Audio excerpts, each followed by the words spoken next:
Also got to take in some souvenirs there. I don't know if you can see the NWA shirt. Oh, I see it. You You didn't buy me one. didn't ask. Love is not having to ask, Cody.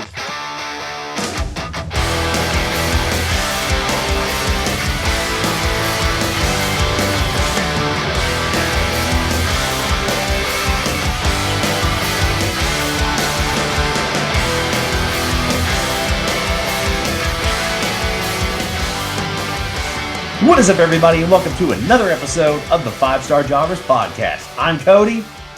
And I am neither a crackhead Karen nor a meth mouth Mary. That's good to know. And for those of you that don't know, you should have watched the promo on Friday Night SmackDown with The Rock. It was outstanding as always, but we'll get into that here in just a little bit. But first off, thank you to everybody that's been listening, and thank you to everybody that's been watching. If you haven't already, go check out our social media. We're on Facebook, Instagram, YouTube, and TikTok. On YouTube, you can go check out all of our video content. And if you haven't subscribed yet, get with the program. We've been on here for a while now. But anyway, thank you guys for listening and watching all of our content. I want to let you guys know of some upcoming events that are going to be coming up soon. March 16th, Rose City Pro Wrestling at 7 p.m. at the Salvation Army in Thomasville, Georgia. Go check that out on March 16th. Also, March 24th, Wrestle South is having another event at 1117 West Broad Avenue, Brooks Plaza in Albany, Georgia at 3. I'm assuming it's at 3, but if not, I'll let you guys know in the weeks to come. Also, 2 events going on in March 30th. Southern Wrestling Tradition, 7 p.m. at Possum Place in Wausau, Florida. Wausau! There you go. I always have to set them up for that. And then March 30th, Kraken Pro Wrestling will be going on in Tifton, Georgia at the TIFF Theater. If you want to become a volunteer or reach out by them by email, go to krakenprowrestling2024@gmail.com for more information and how you can become a volunteer at this event. It's going to be awesome. Don't want to miss it. Release the Kraken! You're going to get a kick out of that once we start going to those shows, aren't you? I'm going to say it every time. I was about to say. And then also, April 20th, DCCW Unbroken is going to be in McClenny, Florida at the Baker County Fairgrounds. Don't want to miss that. A lot of things going on, but what we want to do right now is introduce our guest for this episode. You may have already seen him on here, but we're excited to have him on here, so please help us welcome Aleksander Koloff. Aleksander, thank you so much for joining us here on the podcast, and it is an honor to have you here with us. Oh, thank you guys for having me. So, just to start off, introduce yourself to the people. For people that don't know who you are, let them know who you are, how you got started. Just give them a little bit of a background. Okay. I'm Aleksander Koloff, the adopted nephew of Nikita Koloff, formerly one half of the Koloff Dynasty. I got my start around 2009. I was coaching my oldest son in football and ran into a guy that I'd gone to school with and played ball and everything, and that kind of opened a door for what I thought was going to be, a 1 or 2 night thing. And 15 years later, here we are. That's awesome. So you mentioned Nikita Koloff. For those of you that don't know, that are watching the podcast or listening, either one, Nikita Koloff is probably one of the well-known legendary names as part of NWA and in many other places as well. But just to kind of get an idea, what was it like to work under the tutelage of someone like Nikita Koloff? It was like the first few matches with him and everything. It was pretty wild where he'd come back over to the corner and, some guys, whenever they're at ringside, they're in a manager's role. They're just kind of playing a character. And Nikita was really, truly coaching during those moments where, come back over to the corner and Nikita would say, all right, that was okay, but maybe think about this and this. That would be better. These are better ways to place these things. And then getting that feedback, after matches and on trips and phone calls and spending time together has been amazing. He's, aside from just being a really, truly good man, he's been a really good influence on my wrestling career. That's incredible. That's 'Cause, awesome. And I want to go ask. So you said that you didn't start wrestling until you said 2009, and by that point you said you were coaching your sons. So were you a wrestling fan growing up, or was wrestling something that kind of came out of left field for you? Oh no, I was a huge wrestling fan. Okay, yeah. So From the so time I when did was you get started as a wrestling fan? around 6 or 7 years old, I used to watch wrestling with my grandfather on TBS at 6:05, and watching Dusty Rhodes and Ric Flair and Nikita and Magnum TA and Lex Luger, and it's what's been wild. I mean, I was terrified of Nikita as a kid. Um, he just always was, he had an intensity about him and everything that was just unreal.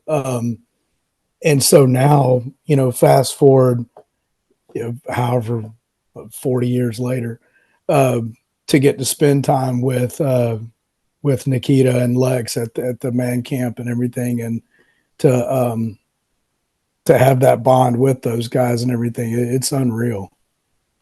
That's That's incredible. so cool. Now, how long have you been in the wrestling business now? 15 years. 15 years. So in 14, those 15, I get fuzzy on what the actual start date was. I got you. So in those 14 or 15 years or so, what would you say the toughest part of being in the wrestling business was for you? Or if you had anything to give our listeners or give our viewers or whichever, what would you say has been the toughest thing that you've had to overcome, or something that just was hard for you to grasp in your time in professional wrestling? I would say for younger guys starting off, be humble. Keep, whenever you're around people that have more experience than you, keep your mouth shut and your ears open. You can learn something from anyone, even if they're not that good. You can learn what not to do. But at the same time, be humble, but be selfish. I think I shorted myself throughout the years by being a little too giving on things where I should have been more selfish and protected myself. Those are lessons that you just don't really learn until after the fact, and then you realize I should have probably stuck up for myself more than being just more giving overall for that one. Right. I mean, that's something that a lot of people could definitely learn from that. And we got somebody wanting to join us here on the podcast here. Yeah, my big terrifying poodle. I think we've got a heel man. We've got a heel manager that's trying to take the spotlight as usual. I know, right? Yeah, he thinks we own this end of the neighborhood. But one thing I want to do is we do this with all of our guests and just get their thoughts and opinions on this. But we always like to do a Mount Rushmore of who they think is their Mount Rushmore of professional wrestling, and everybody has gone a lot of different ways, a lot of different directions. So, who would you put on your Mount Rushmore of professional wrestling? Ric Flair, Hulk Hogan,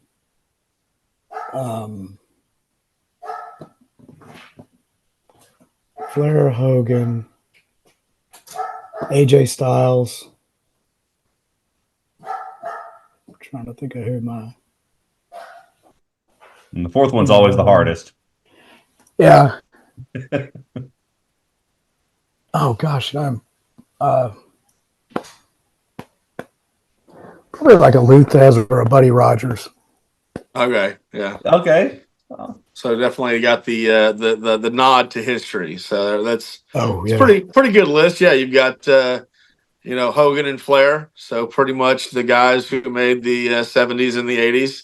And then of course Buddy Rogers or Luthez, your 50s, 60s guys, and then AJ Styles. I mean, he's been doing it for the last, AJ started in 98 or 99, and I think he'll probably end up retiring maybe in 2025. So, just under a 30-year career. I mean, he might choose to sign. He said this is the last contract that he's doing, but wrestlers say that all the time. So exactly. I mean, I just think he's so underrated.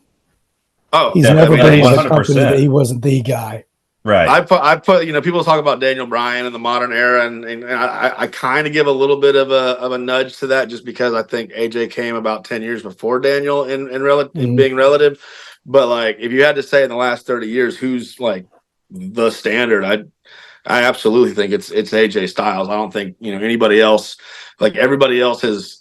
I always say, Shawn inspired that generation, Right. and Shawn was the standard. But like, everybody after AJ Styles has been wanting to be like AJ Styles. Like, you would Adam Cole, Kenny Omega, all those guys. Like, they might have broken in a little bit before AJ really got big, but they learned under the AJ tree. Absolutely. Oh, yeah, he's such a good guy. Definitely. Yeah.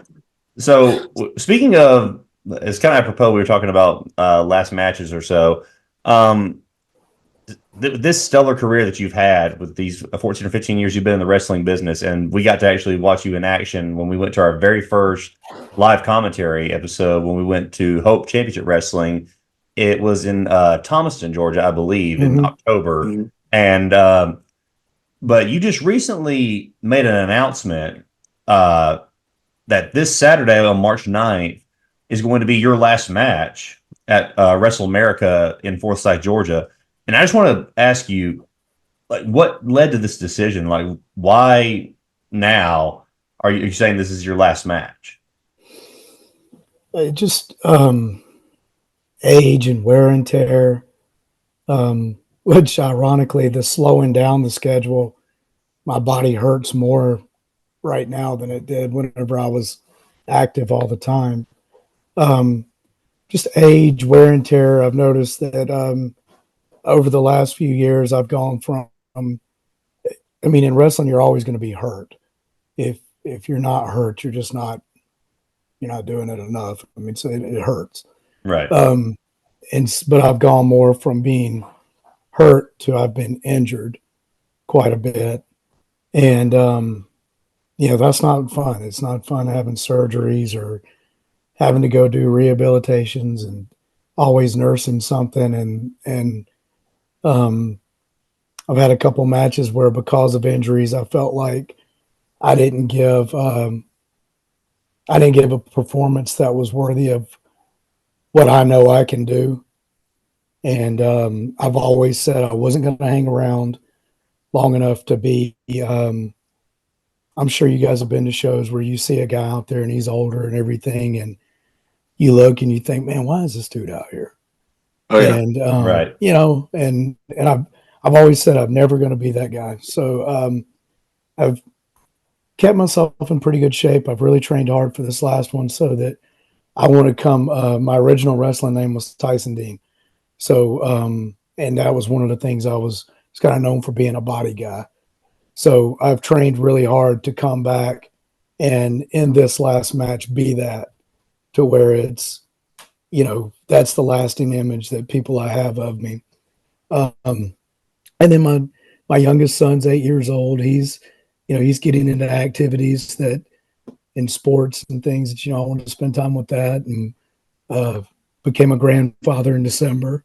So, it's just time to move out of the way and, let the young guys have all the spotlight. I'm not going to be gone. I'll still be around to help anybody in any way that I can. Train before shows. My wife and I have kicked around the idea of opening a gym and putting a ring off in a back area to where there's people I can help out do that. I always want to be around it.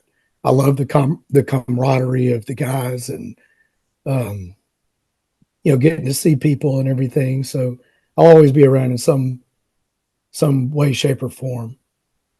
That's incredible. Awesome. That's incredible. And anybody that is watching this or listening to this and wants to see an incredible individual in action, I highly recommend, because I will say that when we got to see you at Thomaston at Hope Championship Wrestling, we thoroughly enjoyed watching your match. You were probably one of the.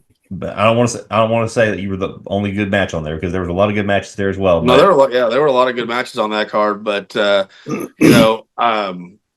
believe it was the match was between you and Peterbilt. Peterbilt. Oh, I yeah. wanted to call him Alexander, but I was like, that's his shoot name. But yeah, and I just want you to know that Cody really loves big bumping meat, and he was so excited to see you guys just absolutely brutalize each other in that room. I had to calm him down on multiple occasions, but with all frivolity aside, I want to give you a chance to put a spotlight on a program. I know that you and Nikita and you said Lex and some other people are involved in. I think you guys promoted it at most of the Hope events, but the man camp, if you want, please let our listeners and viewers know about this awesome ministry and platform that you guys are running and doing, and any details about it that you think would be good to share on the show. Okay, thank you. So they run it twice a year up in Royston, Georgia, and there's one coming up in April, and then again in October. And it's just it's a week where men set everything aside. You put all the things of the world away, and you go chase after God for a week. And it helped me a ton, really, to get my life back on center and rededicate my life. And so that's why I've gone back to serve, because I've just seen so many men that have come in and really truly were broken whenever you see that at the start of the week. And then on that Sunday afternoon, and by the time you get to Friday afternoon, there's guys that just literally look like a totally different human being by the end of that week, with the just with them chasing after God and allowing God to work on them, the changes in their hearts that you see. That's awesome. That's fantastic. For more information, you can go to koloff.net, search Koloff for Christ Ministries. They've got, or reach out to me. I mean, if you can't find it on the internet, message me at Aleksander Koloff on Facebook or Instagram, and I'll get any information that anyone needs. That's awesome, man. And like I said, thanks so much for joining us here. And once again, I'm going to reiterate, Wrestle America, March 9th in Forsyth, Georgia at the Monroe County Rec Center. If you want to see Aleksander Koloff in his last match, go and check it out. Go get tickets. If you want more information, go visit Wrestle America on their Facebook page for more information on tickets and everything. But once again, Aleksander, thank you so much for joining us here on the podcast, and we look forward to having you in the future and seeing you in future events as well. Thank you, guys. I appreciate it a lot. You just had to do it. You had to do it. You love big bumping meats, okay? Stop. And this, it's a safe space. You can say it. You can be you. This is a place where you can be true to your love for the ham hocks and the brats and Okay, enough. the Let's get on. salamis. Let's move on. Let's move on. Big Okay. bumping meat pride, Cody. I'm going to make you a shirt. No, you're not going to make me a shirt. But anyway, Available at 5starjobbers.com. no, it's not going to be available there. Anyway, let's get into some reviews. Let's do it. All right. So, first off, I do want to make mention of one thing. Last night, we got to take in NWA's Hard Times event over in Dothan. It was awesome. It was incredible. We got to see EC3. We got to see Trevor Murdoch, Mike Knox, Ricky Morton, and a smattering of others. Hey, also, and his son Kerry Morton. It was so funny, like watching Kerry's. Kerry is the opposite of Ricky. He's definitely. Where Ricky, Robert and Ricky were the ultimate baby faces, and then now Kerry's a heel manager. Or Ricky's a heel manager, and his son is a. I was this close to his left chesticle. I was standing on the guardrail, and a little nipple sweat hit my eye as he was taunting the crowd. I had to avoid the urge, but I managed, because I knew that I would immediately get thrown out by a bunch of big men, and I don't like big bumping meats, especially when it's mine. So no, we had a great night. The cage match, that was some brutality. yeah, big time. what is it? Lance Cade or Lance Murdoch? Trevor Murdoch. Trevor Murdoch. Trevor Murdoch is a bleeder. Oh yeah, 100%. Like, good Lord. So I think there was like that was whenever we were leaving, we saw one corner of the ring, and it was just like a puddle. it was a pool. It was just a pool of blood. Yeah, like, man. But overall, it was an incredible event. We enjoyed it very much. Got to see our boy Justin Overstreet in action. Justin did great. Did an incredible job. If you're watching this or if you're listening to this, Justin, we enjoyed it thoroughly. You did a phenomenal job, and it was great seeing you in action. Also got to take in some souvenirs there. I don't know if you can see the NWA shirt. Oh, I see it. You didn't buy me one. You didn't ask. Love is not having to ask, Cody.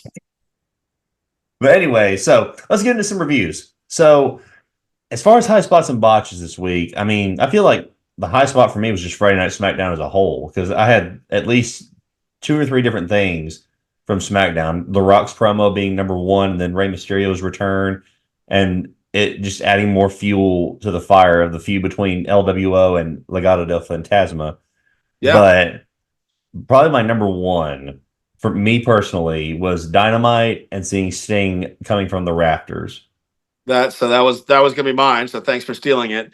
But yeah, that was. I have a knack for doing that. You know, like I said, I crap on AEW weekly at this point. So where I can give credit, I'll give credit. That was beautifully done. I mean, it was great. You know, we kind of called it a little bit, you know, with the Flair swerve. Right. You know, you had Flair come out, and it looked like he was going to help the EVPs, as I'm going to call them, moving forward instead of the Young Bucks, because they're not that young anymore. Right. But it looked like Flair was going to come out and help the EVPs, but instead he helped Darby Allin, and then the Bucks, you know, gave him a 5-on-1 uppercut and started putting the boots to Flair as best as they could to a man of his stature and age. And you know, just the music goes off. You're looking for Sting, and it's right before the moment happens. You know, for those of us, you know, avid Sting fans, you have the idea in your head, like, it's like, could he gonna do it? Could he maybe? And then he did. And my only botch for that would be that I wasn't there to enjoy it. Yeah, well, I mean, because it was not too far from my hometown. Hometown blues, man. I know, right? But yeah, that was an incredible moment, and I thoroughly enjoyed it. And then, of course, you had the Rock's promo, which was absolute fire. And speaking of calling it, I called it from the very beginning that they were going to do a tag match, and lo and behold, nobody argued about that. We didn't argue. Like, you called the stipulation. You did. I mean, the tag I'm not saying match, we argued about it. I'm just saying I called it. Well, everybody called it. It's been on every dirt sheet since the We Want Cody movement happened, that they were gonna pivot and go to a tag team match. But when we were talking last week, just to, you know, I'll give you your flowers, but let's make sure that they're the right ones. We were talking about how it makes sense, or why you have a tag team match before a championship match. And no, you 100% called it that, you know, come out, have a good stipulation that basically would, you know, bar the bloodline from being at WrestleMania Night 2 when Cody takes on Roman for the title. So that's what they did. And then I say, if Rock and Roman win, then it's you know, tribal warfare, bloodline rules, whatever you want to call it. I mean, no disqualification, interference allowed. But what if? Okay. This is a big what if. Yeah. What you got? The Rock is sitting there on Friday Night SmackDown over and over, and he keeps saying that nobody can take him. Nobody can come to his level. Blah blah blah. Great promo, great heel work. What if Rock and Roman do win on night 1, and it is no disqualification, bloodline rules, and Cody's up against it. Seth comes out to help him. 2 on however many are in the bloodline at this moment. You know, you've got Solo, you've got Roman, you've got Rock, you've got Jimmy. I mean, heck, They could have Rikishi come and help the bloodline. I don't know. But Seth comes out, not good enough. Maybe Sammy comes out, not good enough. Trying to think. Maybe Jay comes out. That makes sense for Jay to come out. Right. Still not good enough. Right. And then the glass breaks. And Austin comes out. I will say. And takes care of The Rock so that it's just Cody and Roman one-on-one at that point. I will say. Would that not just like, is there, tell me if, anybody listening, tell me a better WrestleMania moment than that one right there. If it happens, April 7th. Honestly, I don't think there's anything that would beat that, because I played over a different scenario where The Rock essentially screws Roman out of the title and helps Cody win. Because if they do that where the Bloodline win the tag match and they have tribal combat or Bloodline rules or whichever, and they have The Rock as the referee, could you imagine The Rock being the referee, Roman going for the cover, and The Rock going 1, 2, and then he says, "It doesn't matter if The Rock counts to 3." Counts 3. That's it. That would definitely be a good moment. And I will say, what are your opinions on The Rock acknowledging Roman Reigns? How did you feel about that? That was interesting. I'm not really sure how to feel about that, but I feel like that just may be The Rock's leeway into gaining Roman's trust. Yeah, it definitely, that moment, it didn't feel authentic, No, it felt like kind of confusing. And then Rock was seemed very much hesitant, but you never know. Like I said, that could be Rock's leeway into just screwing Roman over at WrestleMania for the title.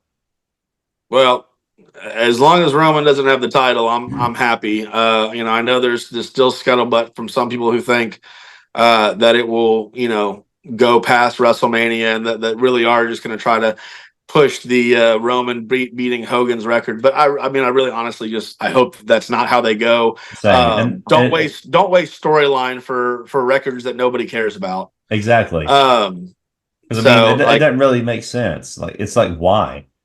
But really, because we talked about it before, the whole reason why that was the case in the beginning is because Vince wanted to erase any kind of history that Hulk Hogan had with WWE. With Vince out, there's no reason to waste good story for technicalities. So it's just The Rock. The Rock is a heel, man. It's just a different level, and he does it so well. I haven't seen a heel Rock in so many years, and just the last couple weeks, it's like he never left. He's got the $500 shirts. He's got the catchphrases. He's entertaining. And it's funny because you can already tell the fans they're remembering how much they love heel Rock, and so even though they're booing him, they want to boo him, and he's doing such a good job of being that corporate schmarmy heel of I'm in charge, and that's the thing that's really going to get him the heat, because at the end of the day, he's so entertaining. It's hard for a heel like The Rock to maintain good heat, because when you're that entertaining, people just they want to cheer for you, they want to sing along with The Rock as he says. Right. But it was a very attitude era promo. And obviously he's got more leeway than probably some other performers do. But that was just the SmackDown. SmackDown really was. It was fantastic from beginning to end. But yeah, that segment was fantastic. I was intrigued by the backstage segment between I guess, don't call it Damage Control, but the Kabuki Warriors plus Io Sky and Dakota with the stare down with Jade. I really didn't understand the reason for that. I guess maybe just to kind of foreshadow maybe down the road. But it was interesting that they would choose to do that, on a show like this. And it's kind of because we were talking about in conversation prior to this. possibly maybe seeing a tag team match between the Kabuki Warriors and Bianca Belair and Jade Cargill.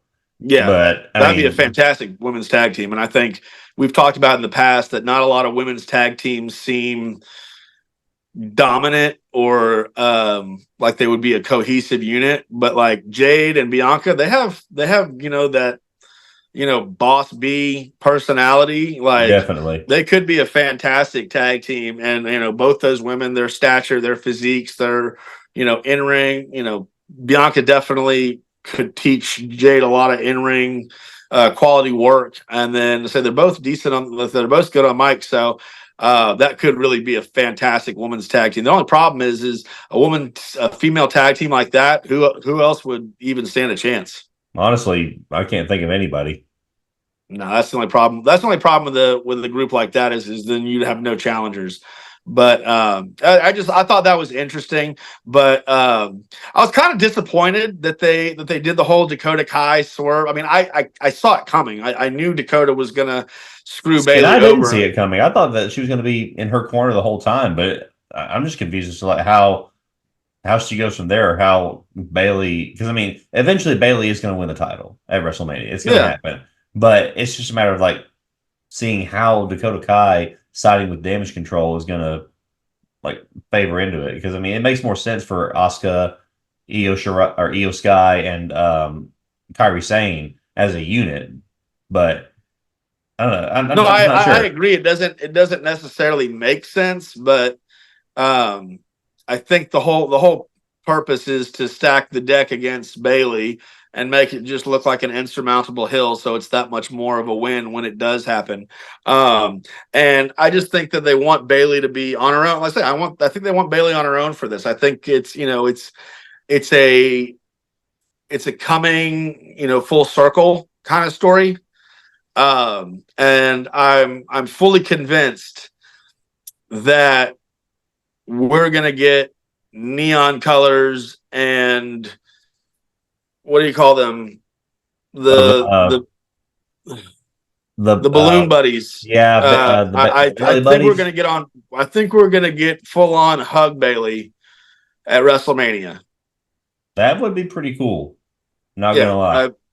I think that's going to be the end. I think you're going to see big inflatable huggers. Where I can't remember what you call them anymore, but I think we're going to get a return to the hugger Bailey. Maybe not the same level of naivete as the original iteration of the hugger Bailey, but back to her true form Yeah, with maybe a little more of an edge. I think that may be the where they're taking that character. So I think it makes more sense for her to be on her own in that situation. And maybe Dakota Kai is going to get ostracized from that group, and Bailey comes to the rescue because she's the fantastic, wonderful, huggable Bailey. right. Yeah, I mean, lot to go from there and just see what comes of it after that. But a lot of things happening, a lot of things still developing as we get closer and closer towards WrestleMania, and it's going to be interesting when we do our predictions for it because I feel like we're going to have to do a part one and part two. So we'll just have to see. Does that mean 2 punishments or twice the fun?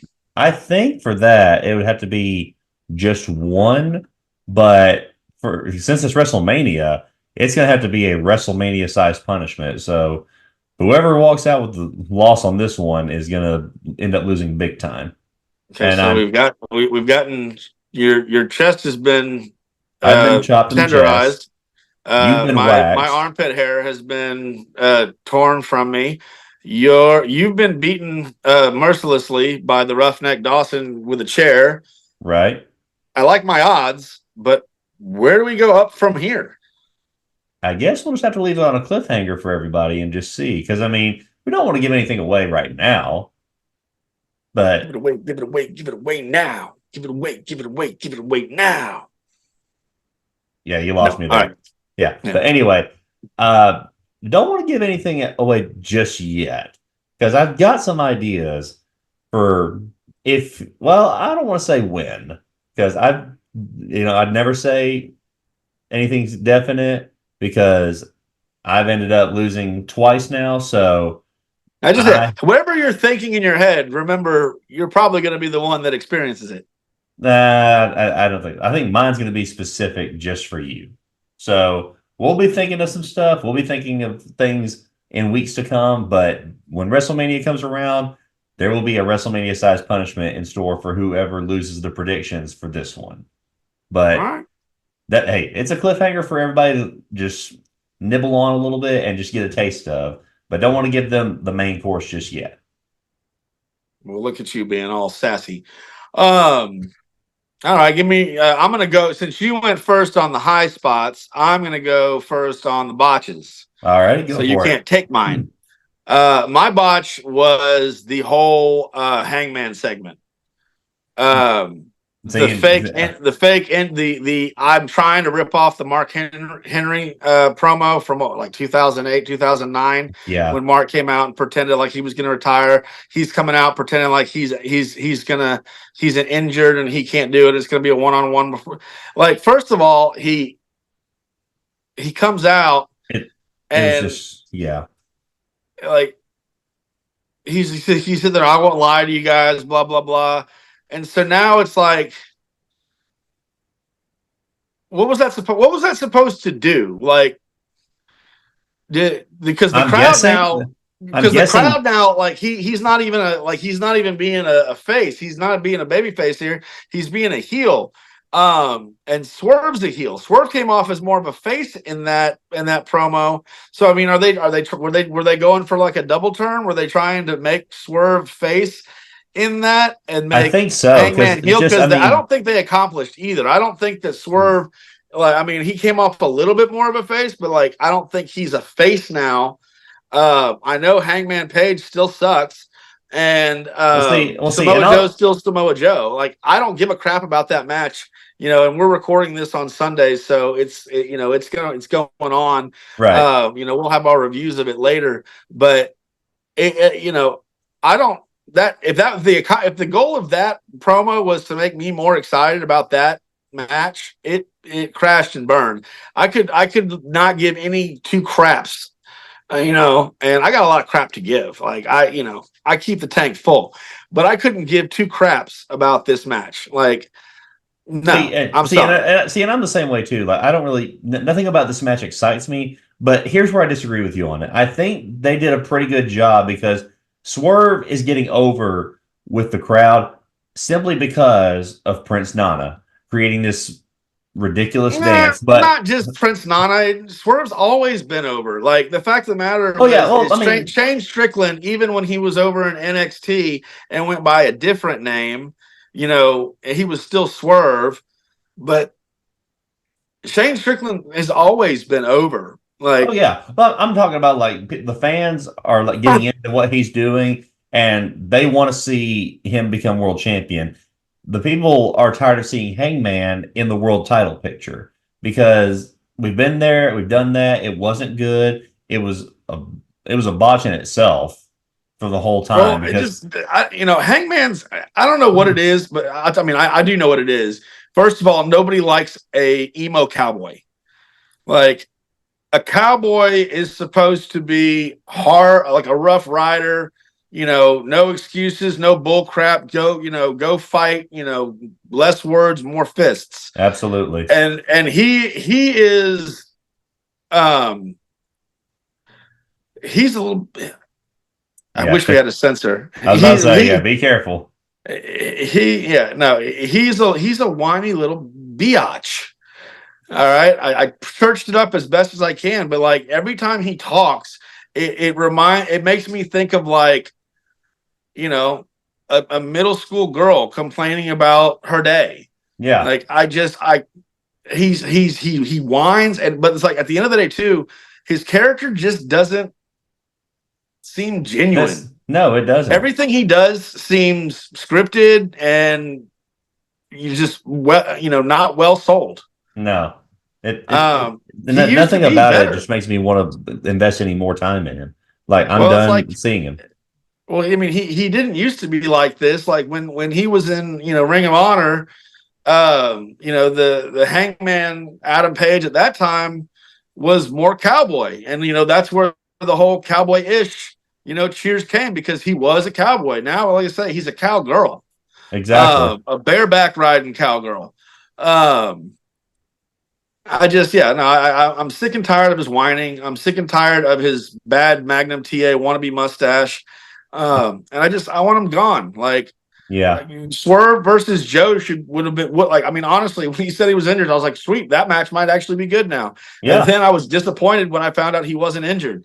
So, it's just like, there's three good wrestlers in the ring. I'm not going to take away from his in-ring work. There's three good wrestlers in the ring, but the story sucks, so no one cares. Absolutely. I mean, no one's invested in it. I will say, honestly, this is probably the first premium live event that AEW's put together that I really could care less if I bought it or not. Like, I'd rather just get the updates from Bleacher Report. It's a sad day. I mean, the only match that I would even care about watching or even have some interest in, I would say there's maybe a couple. I would be interested to see Christian Cage and Daniel Garcia, because we know Christian's not going to drop the title, but still, it would be a great match. And then seeing Sting's last match. That's really the only ones that I would even care about seeing. At the end of the day, as far as Revolution goes, to say Sting's last match is the only reason to watch. But and you know how it's going to go, though, because at the end of the day, like, they've got the tag team titles. He's retiring. I hated that they put the tag team. I get that they wanted to make him, like, they wanted to make the match seem bigger, and they wanted to give him the tag team titles, so that he had a title while he was in AEW. But putting the titles on someone who literally is saying, this is my last match. We talked about it after Elimination Chamber. When you pretty much eliminate any other possibility from, how a match could go, it doesn't matter how good the match is, because you know how it's going to end. The Young Bucks are winning. The Young Bucks are going to beat Sting and Darby Allin in some way, shape, or form. Sting does the honors on the way out, as a professional wrestler does. So, but at the end of the day, I don't care about the story there. I just care about Sting. He's, Steve Borden has created a beautiful character and given us wonderful memories for 40 plus years. He's been around for a while, and he's done so much. For that alone, like I said, like, it's all about him. And if that's what Tony Khan was going for, he succeeded, because the only thing about a Revolution that matters is Sting and this pay-per-view. Everything else is forgettable. Well, unfortunately, apparently it's not the biggest thing, because they just now changed it to where the world title is the main event, not Sting's last match. Are you kidding me? I'm dead serious. The world title is the main event. So guess what happened? Guess what's going to happen at the end of the match? Why would they do that? They do this every single time when they change the main event. What? Why Kenny are they Omega. changing them? Kenny Omega, MJF. Really? You think he's going to come back at this point now? They kind of need him to. You think it's Kenny? I'm going to say it's Kenny. Because, we haven't seen or heard from him in a while. He's been taking time off to recuperate from whatever injury he said that he had or whatever he was dealing with. So I feel like it's going to be Kenny. Well, Kenny, MJF, yeah. The main event, at the end of the day, when they do that stuff, the main event's going to have some kind of swerve ending, some kind of return or debut. But none of that's more important than Sting retiring. Exactly. That's why I said that should have been your main event. That's my new botch for the week is not prioritizing Sting's retirement. That should be the last thing that we see. Like, I'm not watching it, but that should be if I were to pay the $50 or $60, I don't know how much it is with the Biden inflation. But at the end of the day, like, that should be the last thing that we see is the confetti in the air, Sting in the center of the ring, getting the flowers that he so, justly deserves. So, absolutely. As much as I like Kenny Omega, as much as I like MJF, to take the spotlight off of Sting in his last match, I think that's bullcrap. Definitely. So, but like I said, there are some matches that I'd like to see, but at the end of the day, I'm not going to pay to see them because they didn't make me need to see it. And that's what a promoter's job is. A premium live event. I'm not going to buy it because you put it on. You got to make it must watch. And there's Like I said, other than I want Sting's each retirement. match. I want each match to have some kind of merit to it or some kind of stakes on the line. Which I mean, Yep. I get that there's championship matches, but really they've only done a fair job of trying to build a rivalry with a few of these matches. Like I would say the only matches that they've done some kind of storyline with is the whole Eddie Kingston and Daniel Bryan or Bryan Danielson match for the Continental Classic or whatever it is that they called it for the 3-belt championship. I'll call it that. And then Christian and Daniel Garcia, and then the world title, and then the tag titles. But so it's like Christian and Daniel Garcia. Okay. Pause for Edge to come in at the end of the match and do and continue the rivalry between Christian and Edge, right, or Adam Copeland. The what's the other match you were just saying? The Daniel Bryan versus Eddie Kingston. yeah. Daniel Bryan should win that match. Will he? I don't know. Tony Khan's got a special stiffy for Eddie Kingston. I used to like Eddie a lot more than I do now. Honestly, once again, Eddie's another wrestler who's just a whiny little girl at this point. And all I do is I'm like, okay, yeah, you used to be entertaining, but you do the same thing over and over and over again. Your character doesn't evolve, and all I say, it just becomes a negative little whiner. And I say, Daniel Bryan, Daniel Bryan is so amazing. He does all this amazing stuff. And then we put him, we're going to put him in the match with this person. And he's going to have a 5-star match. And it's not 5 stars, not that entertaining, not that well of a storyline. Like I love Daniel Bryan, but Daniel Bryan requires story to make his matches work. Like, yeah, he can put on a 5-star match, but it's a 5-star match that we've seen 1,000 Daniel Bryan 5-star matches. What you need is you got to have stories. They got a little bit of a story, but it's the same story that every Eddie Kingston story had. Somebody disrespected me because I'm fat and they called me fat. And now I'm going to make you respect me because my in-ring work is amazing. It's like, okay, buddy, Yokozuna was fat. His in-ring work was amazing and nobody disrespected him. Like, all right, Keith Lee's the big boy. His in-ring work's amazing, and he doesn't have a chip on his shoulder. So I'm sick of the Eddie Kingston story it was entertaining once. It's the same story every time. No, thank you. The Blackpool Combat Club versus FTR. That's going to be a good match. That's got a little bit of storyline. Those guys. Like I said, entertaining, but I kind of already seen it for free. Why do I need to pay for it? Like, what are the stakes? We've already seen this. Yeah. So I will say the only one that we haven't seen that they've done, I guess, a good job of doing with is Tony Storm and Deonna Purrazzo. Yep. That's pretty much the only match that really seems like it has good storytelling, entertaining wrestlers. Deonna and Tony are great in the ring. So I'm sure they're going to have a good match, and I'll watch it elsewhere. But I'm not going to pay $60 to watch Deonna and Tony.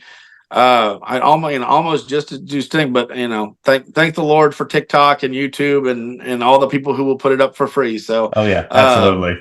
We move forward in AEW. Hopefully after this pay-per-view, they'll start doing the thing called promoting wrestling again.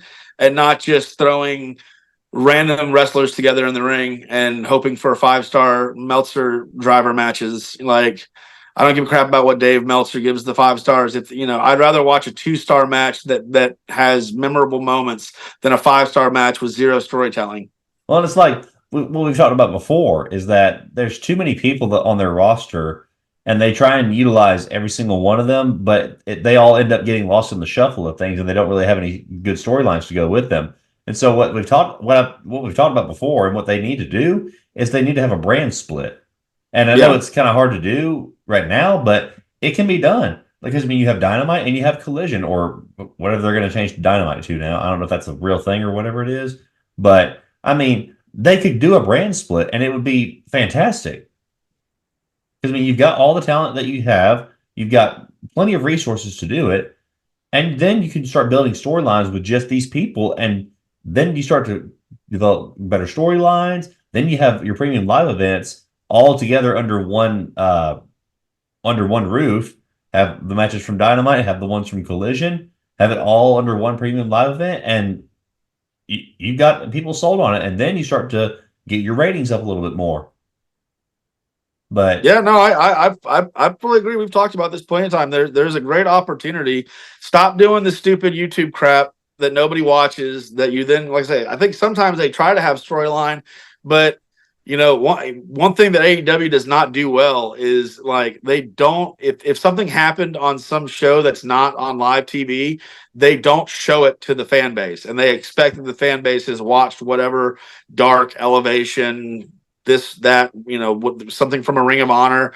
Like there's so much wrestling content right now. You yeah, cannot expect your average consumer who's watching on a Wednesday night, like, yeah, they're a fan. They're a fan of professional wrestling, but we also have jobs yeah, or school and things to do during the day other than watch 24 hours of professional wrestling. Something that WWE does very, very well is every time they have a storyline, almost to a fault, they rehash everything on a Raw or a SmackDown so that where we're going. And then when the premium live event or the pay-per-view, whatever, they have the promotion, they have the promo package that breaks down the rivalry, from A to Z. Like you could have never watched the program and why you care about this match. exactly. So let's say, yeah, AEW, we've seen them do really well, which is why it's so frustrating, because 6 months ago, they were in a completely different realm of doing things. And it's just like, they just decided to stop caring about being entertaining and just, like I said, just throw crap on the wall to see what sticks and gives Dave Meltzer a stiffy. But like at the end of the day, none of it's been good. No, And let's say there's a lot of wrestlers who deserve a lot better, and we the fans deserve a lot better. AEW is losing to WWE. WWE is doing a much better job of putting on the show. And like let's say, if AEW doesn't turn it around, they're not gonna. I mean, like their ratings have been consistently going down. We're not gonna have but it's no longer going to be televised at this point. no. I'm already like, if you're on a streaming platform and you're watching it, I want to say Dynamite still has a little bit of syndicated commercial time. So like if you're watching it, the day after, you can always tell like the ratings of a show based on how many commercials it has and what level of sponsor. AEW went from having high tier sponsors who, are paying big bucks for 30-second, 1 minute, 45-second commercials to lower tier sponsors to, let's say, the last Dynamite, there were no, I think there might have been one commercial break in the entire thing on Hulu. And then like Collision doesn't have any ad breaks. Right. It breaks for ads, but then it does a 3, 2, 1 and goes right back to the show because the space that they save for ads, no one's paying for it. Exactly. And at the end of the day, the business exists to make money. And if you're not making sponsorship money, you're not going to keep your TV deals. You don't make your TV deals, then at that point, the only thing you're doing is you're running a gate. And they can run gate, but with that roster and how much money those wrestlers are making, they're going to need to sell out a lot better than 5,000, 6,000 arenas that they've been working in. Yeah. And with the idea of a brand split, it kind of just gave me an idea for how they could like build storylines and how they could do something a little bit different. Because what they could do if they did a brand split is go back to the days when you had general managers, like for two different brands, you have one heel and one face or whichever. I would recommend, if Tony Khan is smart about it and he knows what he's doing, have Don Callis for one of the shows and then have Scott D'Amore for the other. Yeah. Those Yeah, two. no, bring in Scott Demore to help booking. Yeah, have Don Callis versus Scott. We've already seen Don and Scott go at it in TNA, so they've got good ring chemistry. Those guys have worked together. Yeah, no, it's good. It's great stuff. And like I said, we know they can do it. That's why we're bad though, because they're just not doing it. I don't know why, but like I said, hopefully Revolution's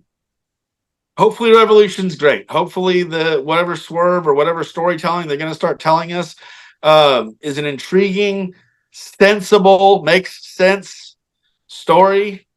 Because I want it to be good. I have no value in wasting 2 hours watching Dynamite and 2 hours watching Collision if the show is not going to be good. So Absolutely. but yeah, we'll leave the dead dog alone. I think we've kicked it enough. But so like there's a little bit of there's our Revolution preview. And our I don't even think that we need to do reviews for the next episode for it, just because like I said, unless it's really something really cool happens. Right. I give room for that. I've seen them do it before. Yeah. I know they can. We'll keep a watch on it and just see the updates from it, but for now, we may or may not do a reviews episode on Revolution, but we'll just have to see. We reserve the rights to not make ourselves watch crap if it's crap. Absolutely.